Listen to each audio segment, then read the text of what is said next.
How's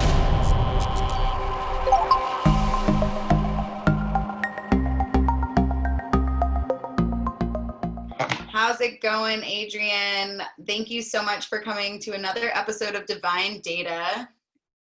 So good to see you. You're welcome. So Adrian Taffinder, he is a subconscious surgeon. Will you explain to the viewers what that means? So, I mean, the surgery reference is simply, I remove destructive emotional patterns. So the subconscious part is that these deep subconscious destructive patterns are in the subconscious mind. They are simply just programming. They're automatic response patterns to external stimulus. So if a person is triggered or their emotions are perturbed or modified or are a particular way that they will not prefer, which impacts their happiness, their behavior, their confidence, relationships, anything like that, what I do is find the core trigger and the language behind it, and then create a description of the pain, and then it's that description I use in essence to neutralize it using special techniques. So in essence, the surgery is literally going into the subconscious and removing that emotional belief system that's creating that reality. So how did you find this technique? How did you fall into this work? I don't know whether you should bleep me for this, but I nickname it the bastard child of my own rehabilitation.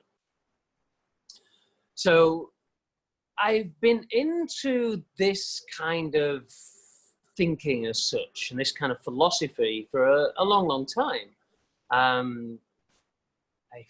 think I was 20 when I was introduced to it. I joined this thing called Amway. Some people might have heard of it. It was a networking thing, but they had a very big self-development part, and they had lots of tapes from motivational speakers and things like that. And this is where I was introduced to a book called The Magic of Thinking Big, which I didn't read per se. I'm dyslexic. I've read 2 books in my whole life, cover to cover. But I kind of got snippets out of it, which meant something to me. I knew that there were higher forces at work from quite an early age. So I'd pick up a book up and go, okay, what do I need to know today to help me grow? And then I'd just open a page and then just see whatever's on that page. And they'd speak to me in many ways. So I got the essence of the book, even though I kind of didn't read it cover to cover. And for many, many, many years, I've been exploring this phenomena of consciousness and cause and effect, and what people term as the law of attraction. In essence, the first rule of quantum physics: nothing is unaffected by the observer. So I'll repeat, nothing is unaffected by the observer. In other words, the observer changes everything. And my lifelong exploration is why and how and what are the mechanisms. Also, from a very early age, what people would technically term as a clairsentient empath. So clairsentient is I sense things, I feel things. And my first recollection of actually hearing someone speak to me, they were actually asleep, was when I was 5 years old. It was an incident where I was walking across the park without going into the full story, and this person was asleep. I was walking past them. They were the only person in the park, and I heard this voice saying, "Please wake me up." And it literally stopped me in my tracks. It's what we call clairaudience. I hear things. And I went over, and shouted and woke the guy up, and the guy was like blown away. It was the perfect time. He had 10 minutes to make it to a date, and if he hadn't have been woken up, he would have never made it. Very synchronistic. So there's a lot of things that were linked to that, but that was my first experience of these kind of phenomena. And in my early teens, I would be stood at a bus stop, and this random stranger would stand next to me, and I'd just turn around and go, "Your dad shouted at you and said this to you this morning." And he didn't mean it. And then I'd explain it, which would offer some kind of healing or solace to that person in that moment. And I just didn't know what was coming out of my mouth. It was like something took over me and used my mouth to communicate with that person in the most perfect way. And this was an experience from a very young age. Unfortunately, as I got older, it wasn't received as well. You know, sometimes people aren't ready to hear the truth, and they always attack the source of feedback, the messenger. So I tend. Yeah, that's really important right now too, especially with what's going on in the world. We'll come back to that. Keep going. Yeah. So I hid it for a while. It was still there. I still experienced it, and you know, had incredible synchronistic connections. You know, with people, which things that would seem random but too obscure to be random. Like one time, I was lying on my bed crying, and a friend that I hadn't spoken to for 2 years rang me up and said, I had to ring you because I just had this vision of you being on your bed crying. You know, it's just stuff like that. It's this intimate connection that we have with people, which often gets overlooked. You know, a lot of people have this experience. In fact, one of the most common versions of this, Rupert Sheldrake did a study into this. He's written books like The Science of Being Stared At, and, you know, morphic resonance, which explains some of these things. And when he asked in a study how many people had the experience of they've been thinking of somebody and all of a sudden they text or ring, like over 90% of people are like, yeah, you know, I've experienced that. And a good proportion, yes, I experience that on a daily basis. So there are higher forces at work. And throughout my experience of being an empath and feeling people's emotions and experiencing them as if they were mine and feeling their pain and seeing the incongruence to what is inside them and what they are let out to the outside world, it really, I knew that I was going to do something to help people. When I was 21, I remember very vividly, I think it was a Les Brown tape I was listening to. And I just knew in my absolute core being that this is what I would be doing in some capacity in the future. But I knew at that time I needed life experience. I needed to go out there and experience the world and, you know, experiment with it myself and get some first-hand knowledge and experience before I stepped into that arena.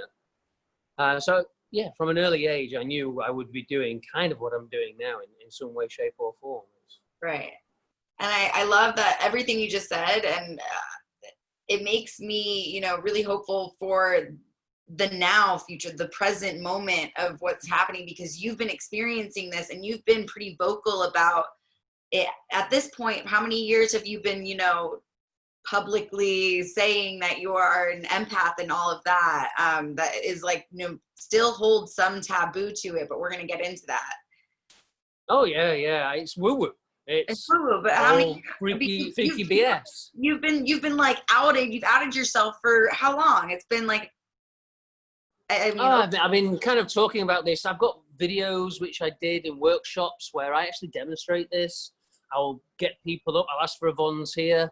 And I'll muscle test things like, you know, using kinesiology for love languages or how much they're willing to earn before it stresses them.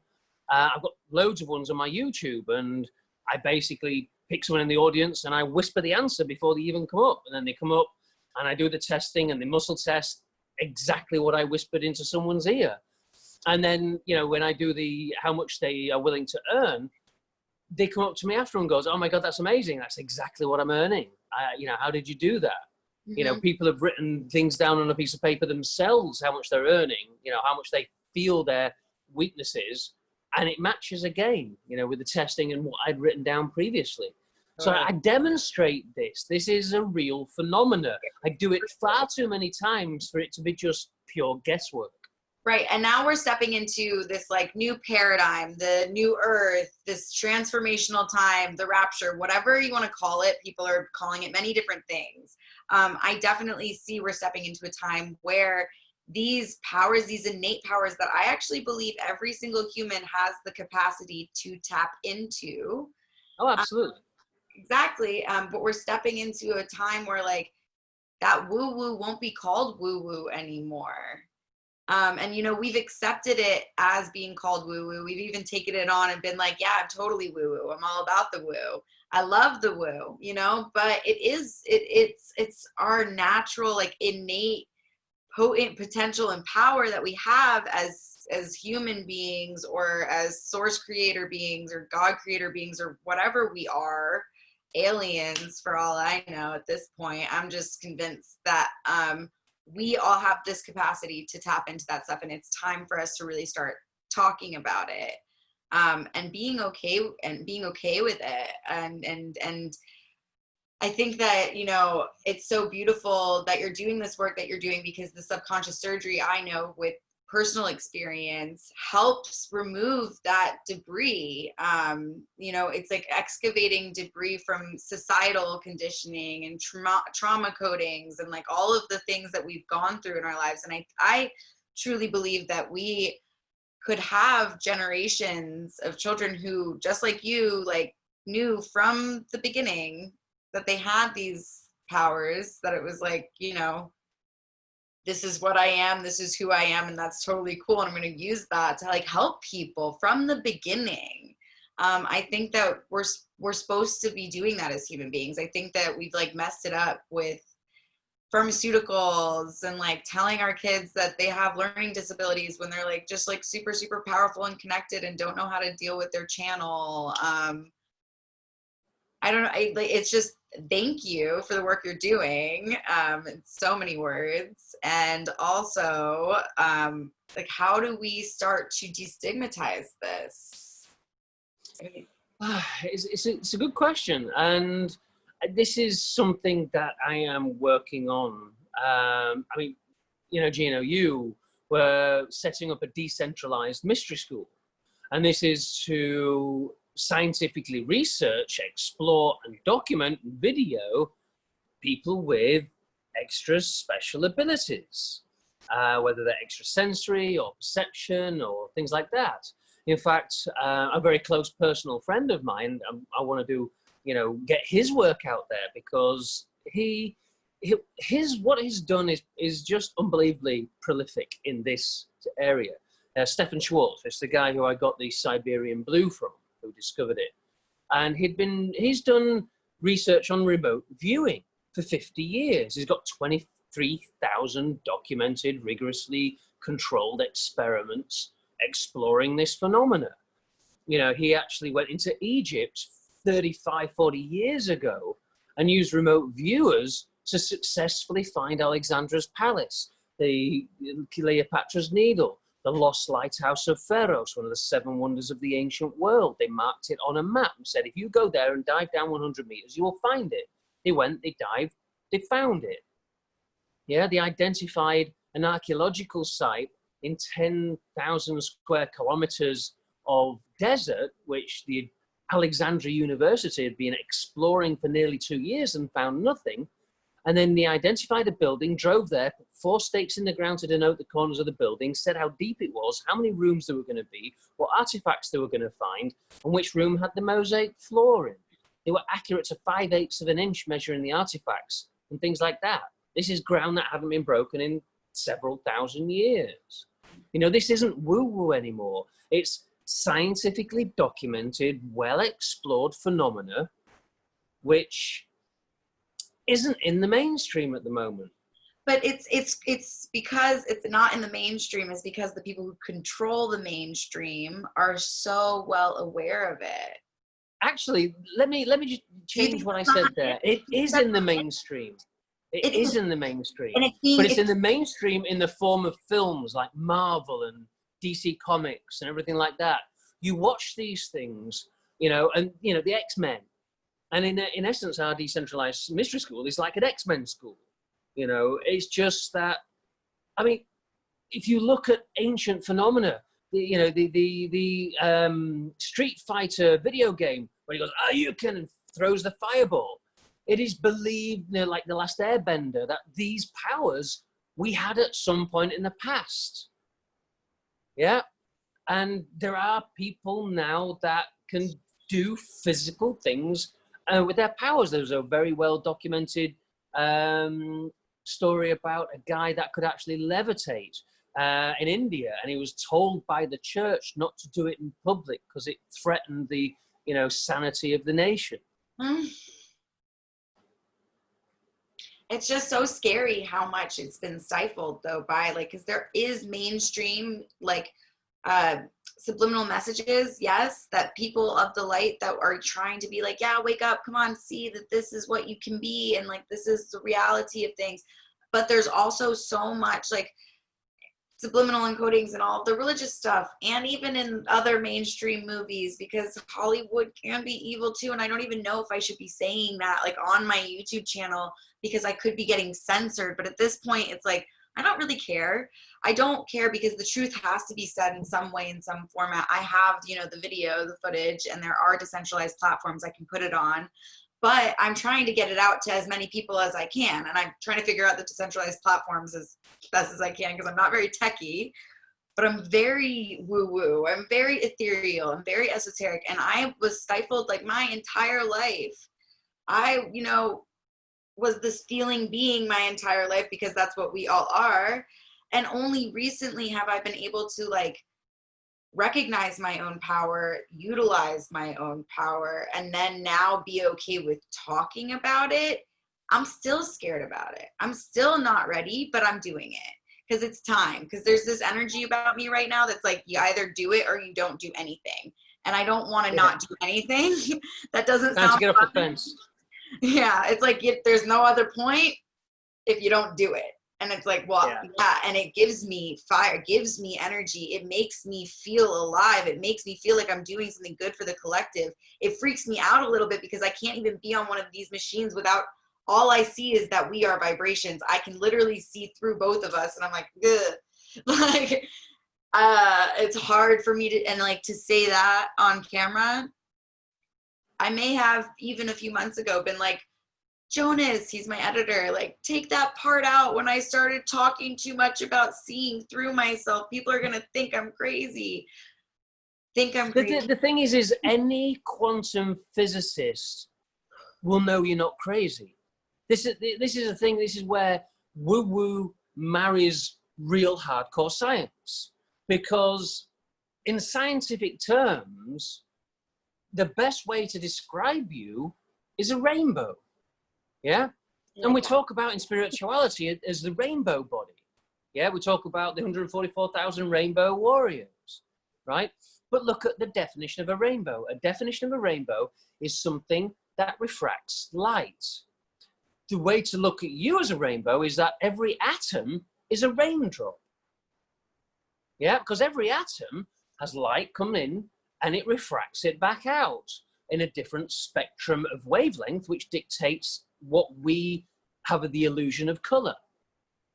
Yeah. And if you know anything about the dual slit experiment, the particle wave duality, you will know the fact that you are aware of all this is what collapses the wave function and creates it. And technically you are 10 to the minus 27 nothing apart from vacuum. The best description of you is a hologram. And that's what I feel like. Yeah, and that's what science actually dictates. Yeah. And coming back to, the belief around this, I personally had to do a subconscious surgery session on myself to remove that program stigma of my experience being complete BS, and that I'm not supposed to have this experience. My experience is a delusion. Yeah. In fact, I had a client who, to kind of give you an idea of what subconscious surgery is to people, one of my clients that came to me, she was an intuitive reader. And she says, look, the only feedback she gave me was, I just feel like a fake when I'm doing it. And I could relate to that because I did, until I deleted that bit out of me so I could step into my power. So I do my thing. I remote muscle test because I can sense people remotely from any distance. They were in America. I was on the other side of the planet. And in my testing process, I went quiet for 20 minutes and then I came back and I said, right, it's to do with an imaginary friend that you had when you were 3 years old. Yeah. And you used to love this imaginary friend and it used to talk to you, but your father, who was really religious, said it was against God, and he punished you and banned you from ever talking about your imaginary friend again. And your imaginary friend was your higher self. That was, in essence, your connection to the divine. And that's why you shut it down. And now when you are using this connection again, this is the trauma that's coming up. And she looked at me, you know, and she was like, never had an imaginary friend. I don't know what you're on about. I says, well, go ask your parents, right? She says, well, I never had an imaginary friend, you know? So anyway, that night she rang her mum. She went, Mum, did I have an imaginary friend when I was a child? And she went, oh gosh, yeah, when you were 3 years old, you wouldn't stop talking to this imaginary friend, but with your dad being so religious, he thought it was against God and punished you and told you never to talk about it again, which was her mum's exact words from just that one stimulus. And she came to me the next day like a bunny in the headlights, like, how? You know what I mean? And this is the thing, everything's contained in the field. This is what Rupert Sheldrake talks about in morphic resonance and all the scientific experiments that prove this. And it is just our belief that this exists, which we've been told we're in a material world. You know, this is made of probably plastic, knowing things these days, probably not cotton or anything like that, but, you know, it's a physical thing. Yeah. But atomic science says it's not a physical thing. It's actually a field of energy. And actually, I'm not touching it. The electrons that make up the field of energy that's my hand is repelling the field of electrons that are this cushion. And technically, it's levitating only a very tiny amount on the top of my hand. But because we cannot see to that level of resolution, like the retina screen of your phone, you cannot see the pixels, no matter how close you look. But if you get a drop of water on it, suddenly you can see all the dots because it magnifies it. Yeah? So we need an electron microscope to magnify this to be able to see all the dots. So we have the illusion that we are in a physical world. Yeah. And the interesting thing is Einstein said everything's an illusion. The Quran says everything's an illusion. The Vedas says everything is an illusion. Sikhism, Buddhism, the Gnostic texts, which the Bible was derived from, all of it says this is an illusion. Or Einstein says, albeit a very persistent one. Yeah. And the persistent part is all about our beliefs on it. And whether we believe we're a spiritual being having a human experience, or we are a human that has a spiritual experience when we die. Yep. Or is there death? I mean, I think that these things expire at some point and gotta go get a new one. Or you go and they expire in this current configuration. Get like a new one, you know? Like, yeah, I don't know. Well, they expire every 7 years, technically. Every single living cell in your body is replaced every 7 years. So what is you now wasn't you 7 years ago. You know, your skin's every 14 days, your liver's every 3 months, your spine's every 3 years. Yeah, so what makes you you? You know, this is something which has been I was talking to, what's his name? Bruce Lipton. And we were talking about this consciousness. This is what Stephen Schwartz's work's all about. Is consciousness local to the body? Does the soul or what makes you you reside in the body? And if it does, where does it reside? Most people will say, oh, it's in the brain. Okay, what part of the brain? Yeah. In fact, some people would like to think the pineal gland. But in the Quran, it says God speaks to us through our heart. Yeah, so maybe the heart's connection. In fact, an interesting neuroscience perspective is when we look at because the heart has over 40,000 brain neurons. It is actually a thinking brain. Yeah, so is the stomach. We've got 3 brains. The Aborigines knew this. In fact, the Aborigines says, you know, we've got 3 brains and the most stupid one is in your head. We should listen to the one in our gut. Yeah. And when we look at through electroencephalographs and things like that at these activity, the heart thinks before the brain. It actually sends a signal up the vagus nerve a fraction of a second before. So there's contention of actually what is in control. But one of the theories that I had in a download was that our consciousness is streamed in through our membrane. The membrane is like an aerial. In fact, my fascination with physical form and the energetic form was, where's the transition point where you go from what we see as physical to then energy? And it's a kind of a liquid state, what we call a liquid crystal. The cellular membrane is technically a liquid crystal. It's only, I think it's about 3 nanometers thick. And it's a fuzzy ball of energy. And on that are gates and nodes, which are like your fingerprint. They're unique to each individual person. Yeah. And this consciousness is like, it's an aerial. A crystal is technically a transmitter and receiver. This is why we use them in radios. Remember the old quartz radio? The piezoelectric property of crystal is how they actually tune the radio. They squish the crystal, it changes the frequency, and that dictates the signal that's actually coming in and being listened to. Yeah? So crystal technology is a very misunderstood thing. Again, people think it's woo-woo, but there's an incredible amount of science behind it. Can you tell us about the Siberian blue that you're wearing after you finish what you're saying right now? Sure. So it's the consciousness is, if you look at the body as more like a radio or a TV set, yeah? And once that radio or TV set gets past its expiry dates and it grows old and stops functioning, if you go and buy a new one and tune into the same frequency, you will still receive the same channel of frequency, the same consciousness. Yeah? There's two sides to us: what we think is us, which is the programming, and what we know is us, which is this voice and feeling that's behind it all, that talks to us. Yeah? And this is, again, stuff that Stefan Schwartz's research on non-local consciousness, remote viewing, also proves.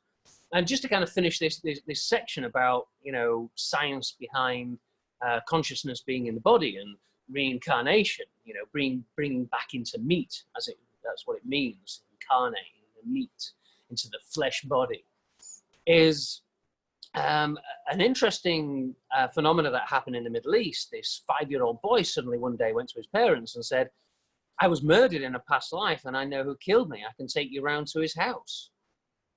And they kind of humored him and said, okay, and they went to the house and knocked on this door, and this boy said, you killed me in a past life. I'm buried in your back garden. And this guy broke down in tears and apologized, and he exhumed the body of this child that was in the back garden. And when they looked, the cellular membrane markers, these gates and nodes, were identical, which is fascinating. Amazing. I could go on with lots of other scientific evidence which shows that our consciousness is not in our body. It's streamed in live. It definitely is. And I definitely think that we pull from this, it's the idea that we are all fractals of this one greater consciousness. And it's kind of thinking of that consciousness as a cloud, like the iCloud, where it's everything everyone uploads everything and downloads everything from this iCloud. And that's what human interaction is for, is to remind us of who we are and to give us back some of those pieces and to create us whole again, and make us, the idea is to be able to reach the whole cloud, right? To be connected to the whole thing. This is what the Indians call the Akash. Exactly. And to be able to talk about this stuff and to be able to, give the scientific proof, but also the energetic proof, because I know that people feel it when you actually speak about it. It's there. There's a resonance that happens. And even if you've never experienced one of these more woo-woo spiritual phenomena, you can't deny that you've heard a song, or you've been at a talk, or you've just heard your friends say something that like so deeply resonated with you that you like moved by it, like any person that listens to any music, like that's why we listen to music, those frequencies of just the tones of the music, the instruments and all of that. Yes. And then the words that resonate with us, that resonate with our soul, that like remind us of either past life stuff or something that is within us already, or whatever it may be. There's so many different ways that we can show this connectedness, this unity. And I think that, obviously, if we were to all think on this level, and we were all to recognize that and remember, and to not allow ourselves to be stifled anymore by anyone or anything, and like, there's a ton of people I'm sure that have had these experiences but don't want to share it because it makes them sound or look crazy, or they lose their job, or they're in a custody. Oh, in the scientific community, if you even talk about this, you lose funding. Even if you just show an interest in talking about this, you will lose funding, you will lose your project, you'll be ostracized from the scientific community. And that, which is totally, Rupert Sheldrake did a TED talk on this called The Science Delusion. It got banned because he was talking about what dogmas they had, and they didn't like it. And the thing is, at the end of the day, we need to, in every industry, be holding hands. That's all we need to be doing. And we need to be working together. Like the competition, that's all ego. Like we're all one thing, homie. We all have the same mission. We're all on the same team. Like, let's go. What are you doing? Like, why are we competing? There is enough room on this planet for us all to be successful and powerful and take up space. And doesn't have to come with like, fear of being banished, or fear of like power, or any of that. We shouldn't fear our own power. We shouldn't be afraid of people in power, but the people that are currently in power are a little scary because they are operating from an egoic level. And at the end of the day, even those human beings have an innate desire to just be loved, heard, held, felt, seen, all of those things. They have traumas they need to heal, and they need to just dissolve that ego a little bit down. Like, we all need a little bit of ego. That's what makes us like cool, unique fractals on this planet, and gives us confidence, and that's where like a lot of your personality comes from. But there's a lot of layers of the ego that do need to dissolve down. And those are the ones that are power hungry. I don't remember. It was like, when the power of love overcomes the love of power, that's when the world will be healed, or something like that. And wasn't that Bob Marley or something? I don't know. I just keep seeing it and I like it. I don't know who said it, but I keep seeing it on, the internet and people's signs. Well, it's like the only protesting sign that I like really dig, because I think that that's it. That's it. That's the answer. And like, to be told that love is spiritual bypassing and all of that, I'm going to keep talking about this, and I keep saying it on episodes. So sorry to anyone who watches this and keeps hearing it, but it is a message that needs to be repeated, because it's, to me, the only truth is love, and is that unity consciousness. So thank you for that whole, yes, all of that. I was just feeling it, literally. Thank you. And I had mentioned I wanted to talk about your Siberian Blue. We've only got a few more minutes, so I want you to tell us how we can connect to you, what the Siberian Blue is, what it does, and how we can get some of that as well. Oh, this came into my life in a very magical way. Siberian Blue is... It was discovered in deep Siberia, hence the name Siberian Blue. It was found in Siberia and it's blue, kind of an obvious name. By my friend Stefan Schwartz. He, very amazing guy, done a lot of amazing things, but at that time he was on a scientific mission. This was 35, nearly 40 years ago, during the Soviet Union. And he was at this secret city in the middle of nowhere in Siberia. Didn't appear on the map, didn't have a name, it only had a number. It was a military city. And he was there for scientific purposes. And while he was there, he got talking about shamanism. He's written books on shamanism. So they were like, you know a lot about shamanism. We've got some of the most powerful shamans in the world here. Would you like to meet them? You know, and shamanism originated in Siberia. Shamanism is a Siberian word. How many people know that? So it was like, oh my God, yes. So they went to this healing ceremony and the shaman's there. And I've got the whole story on my YouTube channel with the interview with him.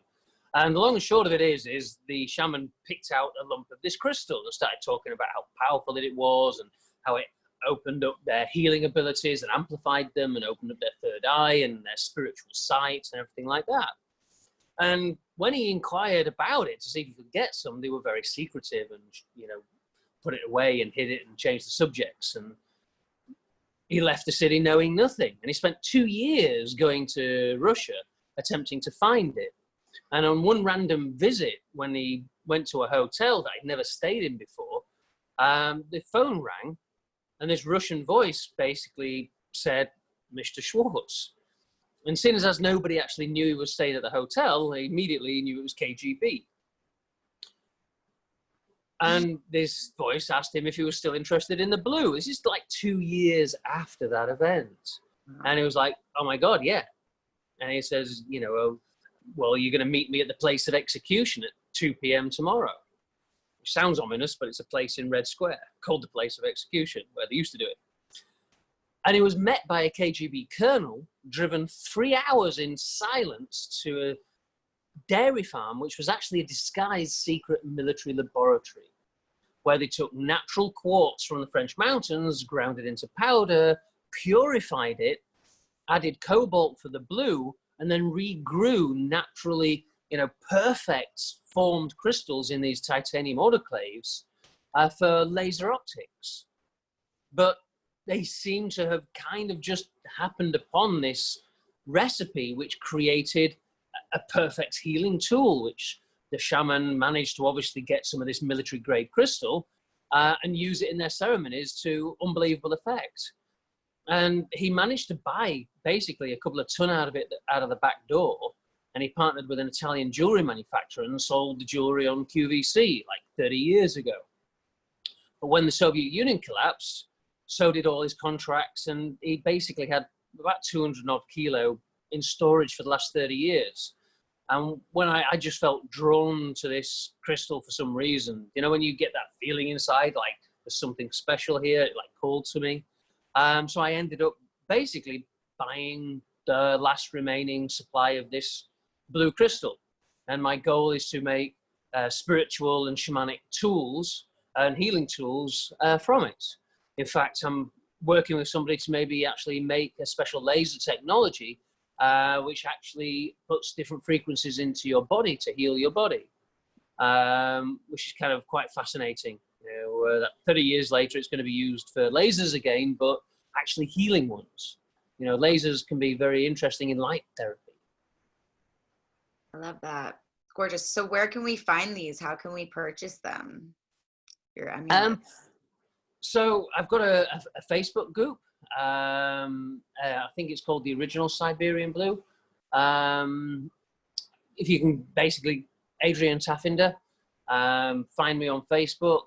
I'm creating all the time. I've got some master carvers here in Bali who are just absolute magicians. The stuff that they carve is just ridiculous. We're doing these miniature like Guan Yin statues, and the detail is phenomenal. You know, they take them days and days and sometimes weeks to carve these things. And they're absolute works of art. And the crystal's not cheap. It's, you know, but it's not too expensive. It's about the same as Moldavite in cost-wise, but it's so perfect optically and everything like that. It deserves, you know, the very best in carving and polishing and work. This is my Arcturian Soul Purpose amulet. It's basically the Merkaba, the human light body in the middle, with the light coming off it. The triangle is the chalice, representing the divine feminine. And on the back has got Arcturian sacred geometry for soul purpose. Yeah. So what it represents is our soul purpose is to awaken our light body, embody the divine feminine, and shine this light out and find our sole purpose in how to view humanity. Gorgeous. I love it. Absolutely adore it. Amazing. And also, is that how they can find you for if someone is interested in booking a session for some subconscious surgery? You still doing that remotely? Yeah, absolutely. I've got a website, Subconscious Surgery. I've got a YouTube channel, Subconscious Surgery. So if you want to check that out, yeah, I've got a lot of knowledge link on there. Sweet. Amazing. Well, Adrian, I am so in adoration of everything you're doing. Thank you so much. So grateful to have you on this planet and in my existence as well. Thank you, thank you, thank you. He's amazing, guys. Check him out. I'll link you guys up to all the things, and I'll see you guys next time. You know, I love you internally as always.